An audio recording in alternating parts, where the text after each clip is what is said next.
সেই ইমানদারদেরকে জামাত, সেই ইমানদারদেরকে শিবির ট্যাগ লাগাইয়া আমাদেরকে ক্ষতির পথে নিয়ে যাওয়ার চেষ্টা করে। কথা বলেন ঠিক কিনা? দুইজন হিন্দু ভাই আফসোস করে বলছে যে বুয়েটে ছাত্র রাজনীতি যেন চালু করা না হয়, তো এটার পক্ষে স্লোগান জানাইছে দুইজন হিন্দু।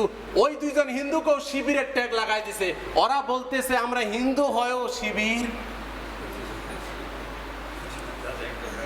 বুঝেন, ভালো কাজ সবার সহ্য হবে না। কথা বলেন ঠিক কিনা?